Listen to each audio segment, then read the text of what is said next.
ध्येयं सदा परिभवग्नमभीष्टदोहं तीर्थास्पदं शिवविरञ्चिनोतं शरण्यं व्रत्यार्तिनं प्रणतपाल भवाधिपूतं वन्दे महापुरुषते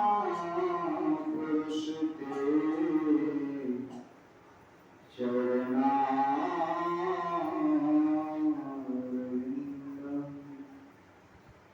अखण्डमण्डलाकारं व्यापकं येन चराचरं तत्पदं दर्शितं येन तस्मै श्री गुरुवे नमः। अव्यक्त रूप में सर्वत्र कंकण में विराजमान सर्वेश्वर सर्वाधार सर्वस्व महाराज के पावन पवित्र श्री चरणों में कोटि कोटि नमन। उनके हृदय स्वरूप पूज्यपाद ब्रह्मलीन श्री साई स्वामी जी महाराज इसी चरणों में कोटि कोटि नमन। व्यक्त रूप में मंचासीन पूज्य स्वामी कुलेन्द्र बाबा आश्रम में निवास कर रहे परम पूज्य स्वामी तपेश्वरानंद जी महाराज, अन्य साधु महात्मा, साधकगण, सत्संग प्रेमी महानुभाव, माताओं एवं धर्मशीला करुणामयी बहनों, सबों को मेरा प्रणाम। एक बार गुरु महाराज का जय जयकार ऊंचे स्वर से करें बुलंदी जी के साथ। श्री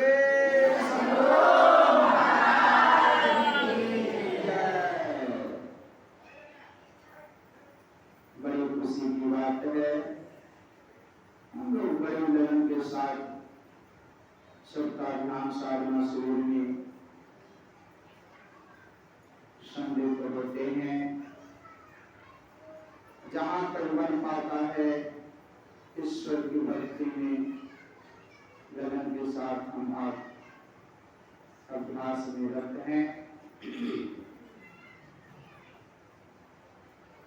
आज सप्ताह ध्यान साधना शिविर का चौथे दिन द्वितीय पाली के सत्संग में हम लोग उपस्थित हैं।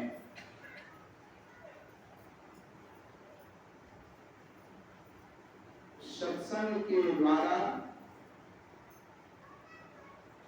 रामचरितमानस शाश्वती चतुर्थ सोपान से हम लोगों ने पाठ श्रवण किया।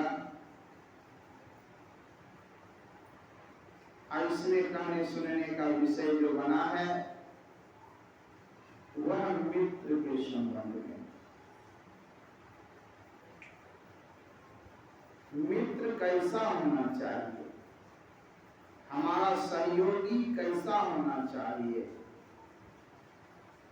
हमारे पड़ोसी कैसे होने चाहिए, ये हमारे सखी कैसी होनी चाहिए, इसके संबंध में हम लोग सुन रहे हैं। अगर कोई सखी है बाजार गई तो धन में केवल साथ अगर है, लेन देन में साथ है तो सखी नहीं, अब पीछे आपका अपकार करे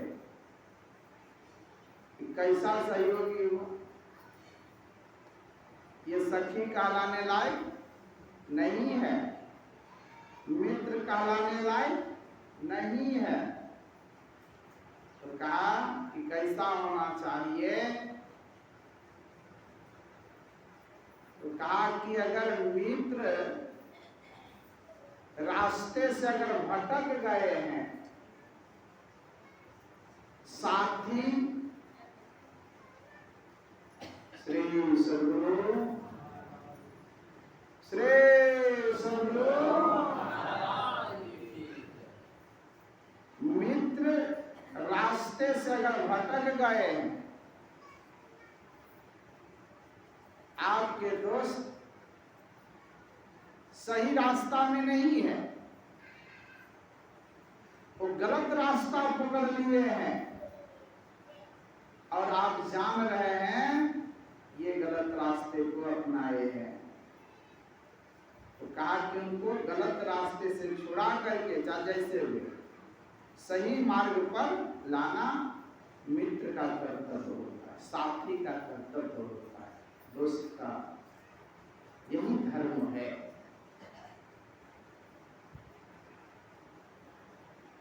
तो संसार में जितने हैं वो कैसे साथी हैं? संसार का साथी मतलब का यार, यार माने दोस्त होता है, मित्र होता है, साथी होता है। ये मतलब के जितने भी देख रहे हैं ना, हमारे आसपास जो भी विचरण कर रहे हैं, चाहे वो माँ के रूप में हो, पिता के रूप में हो, भाई के रूप में हो, दोस्त के रूप में हो, कुटुंब के रूप में हो, जो कोई भी है, एक दूसरे से उनको मतलब है। अगर मतलब नहीं हो तो आपका साथ छोड़ दे।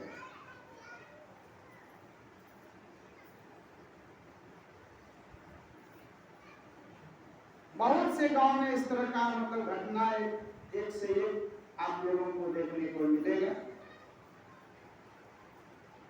कि माता पिता से अगर मतलब है तो बेटा पुत्र बड़ा प्रेम से काम लेते हैं, अब काम जब बन जाता है तो फिर अपना रंग रूप में आ जाते हैं।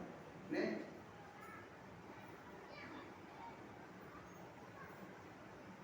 तो उसी तरह हमारे सबको ही कुछ ना कुछ मतलब है, इसलिए आपसे स्नेह प्रेम प्यार आपकी सेवा हो रहा है। गिरधर कवि कहते हैं, साईं सब संसार में मतलब का व्यवहार, और जब लग पैसा गांठ में तो तब लग रेखता को यार, और तब लगता को यार यार संग ही संग डोले, पैसा रहा ना पास यार कछु उठते नहीं बोले। कहा ये लोग ऐसे हैं कि जब तक आपके पास है कुछ का मतलब अगर संपत्ति है, शरीर में शक्ति है, चलने लायक है, करने लायक है, तो आपसे लोग संबंध बना के रखेंगे, मतलब रखेंगे। जिस दिन सब तरह से आप खाली हो जाएंगे, शक्ति खत्म हो गई, आपसे मतलब धीरे धीरे लोग छोड़ देंगे। धन खत्म हो गया, संपत्ति से हीन हो गए, गरीब बन गए, तो कुटुंबियों ने धीरे धीरे आपसे रिश्ता छोड़ देंगे। ये ऐसे लोग होते हैं। लेकिन कहा कि मित्र का धर्म होता है कि वह व्यक्ति को जो गरीब हो गया, निर्धन हो गया, असहाय हो गया, दुख उनके सर पर आ गया है, तो उस समय का 100 गुना उसको प्रेम देना चाहिए, ताकि उसको एहसास नहीं हो कि हम धनहीन हो गए हैं, गरीब हो गए हैं, असहाय हो गए हैं, कोई ना कोई हमारे सर पर है, सहारा है। इस तरह से उनका व्यवहार किया जाए ताकि उनका दिल दुखी ना हो। सुख और दुख तो संसार का चक्र है, इस संसार में सुख दुख चलता रहता है। कभी सुख आएगा तो जब तक सुख में है तब तक कहावत में है, अगलो अगन कुल्लो गाल, अगेलो अगन मतलब जैसे आया आपके पास धन संपत्ति तो खुशी में देवल हो गए, पागल हो गए, लेकिन बौरा गए। आज जब फिर दुख आ गया तो फिर वही कपार खोलना प्रारंभ कर दिए। ये सुख दुख संसार का चक्र है। अभी सुख है तो सुख का दिन धीरे धीरे खत्म होगा, दुख में परिणत हो जाएगा। दुख है, अभी दुखी जीवन जी रहे हैं, धीरे धीरे धीरे वो दुख भी खत्म होगा, फिर सुख होगा। लेकिन उतना समय लोगों के पास कहाँ है? एक बार दुख आया, दूसरे बार सुख आते आते आयु समाप्त हो गया। तब तक से तो बस वो याद उसका सहमति है, अपने घर चलिए। नहीं, वहां नहीं पंचा उधार, अपना पंचा मिलेगा ना, कोई उधार देगा दुकानदार, अपना एक करनी का फल आपको जो किए हैं वही आपको मिलेगा। ये संसार के मित्र इस तरह के होते हैं, लेकिन कहा इसी संसार में आपको सही मित्र मिलेंगे। कहाँ मिलेंगे? इसका ज्ञान कहाँ होगा? वो सत्संग में होगा। सबसे सच्चा मित्र कौन है? तुम ही हो माता पिता, तुम ही हो बंधु सखा, तुम ही। कहा आप ही माता है, पिता है, बंधु है, सगे संबंधी है, मित्र है, सब आप। कौन है? बहुत कोई दूर दूर में नहीं है, वो आपके पास। वह है परमात्मा।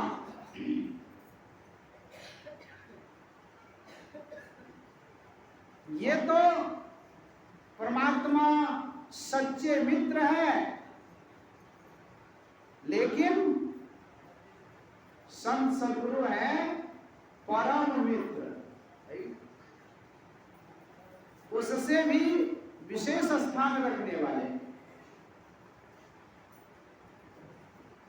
मित्र का लक्षण बतलाया, अवगुण को छिपावे,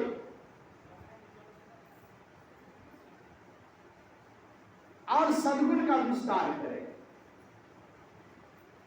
हमारे संत सद्गुरु ऐसे हैं कि शिष्यों के अंदर से सारे अवगुण निकाल देते हैं। कैसे? गुरु कुम्हार शिष्य कुंभ है, गढ़ी गढ़ी काढ़े खोट, अंतर हाथ सहार दे, बाहर मारे चोट। संत सद्गुरु तो कहा कुम्हार। क्या कहा? यहाँ है कोई कुम्हार है? श्री सद्गुरु का जिस तरह कुंभकार लोग होते हैं, घड़ा बनाने वाले लोग होते हैं, मिट्टी के बर्तन बनाने वाले लोग होते हैं,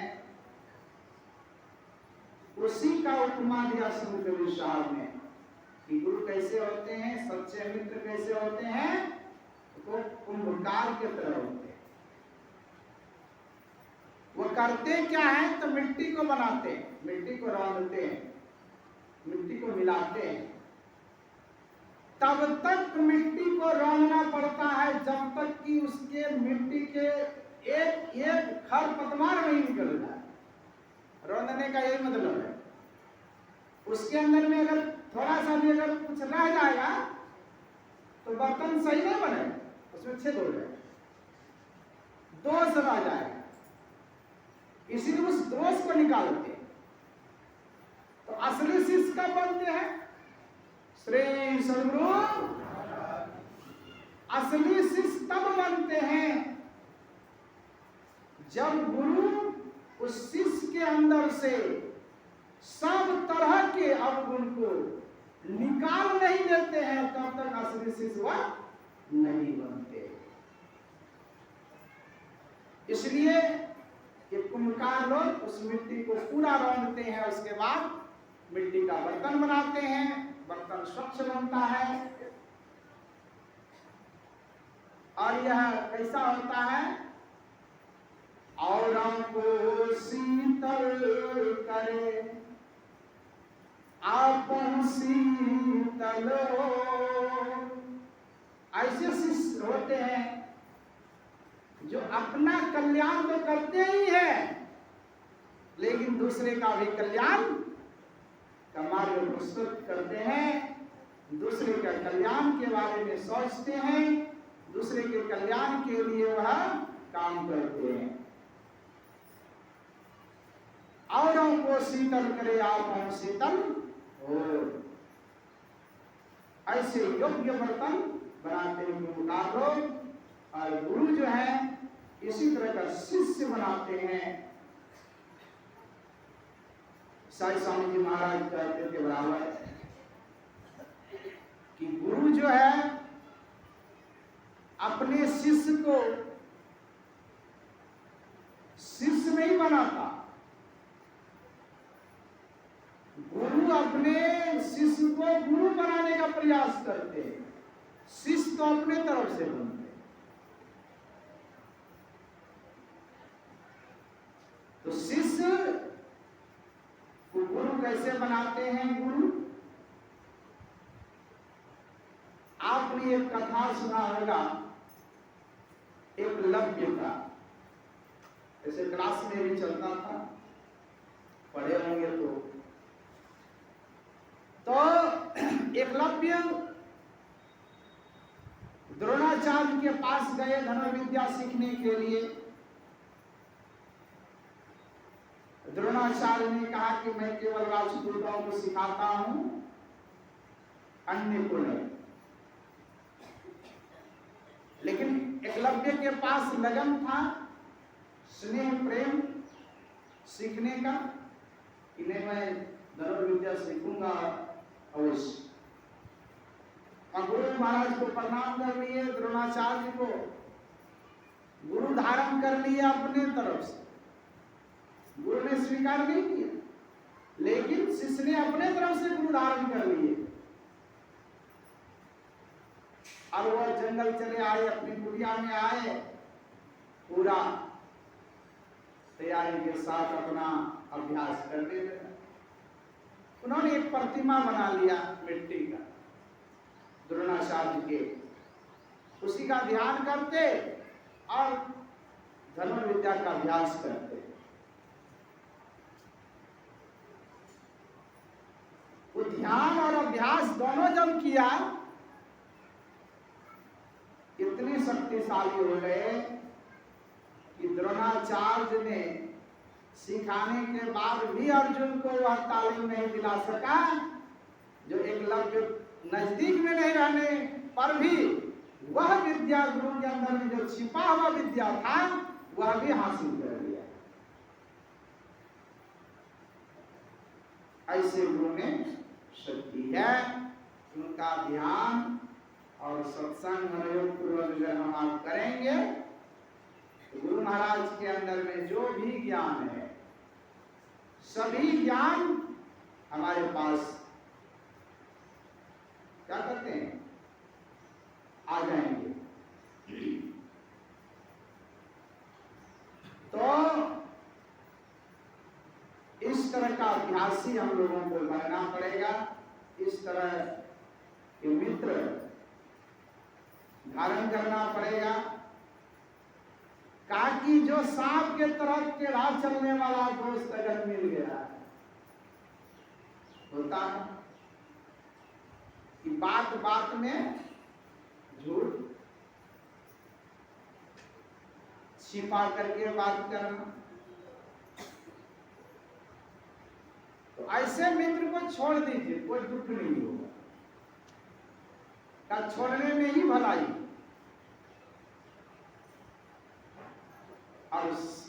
ये परम मित्र को अपना लीजिए। आपका इहलोक और परलोक दोनों समझ जाएगा। मैं अपनी वाणी को यहीं पर विराम देता हूं, आगे बाबा से सुनेंगे। श्री सद्गुरु महा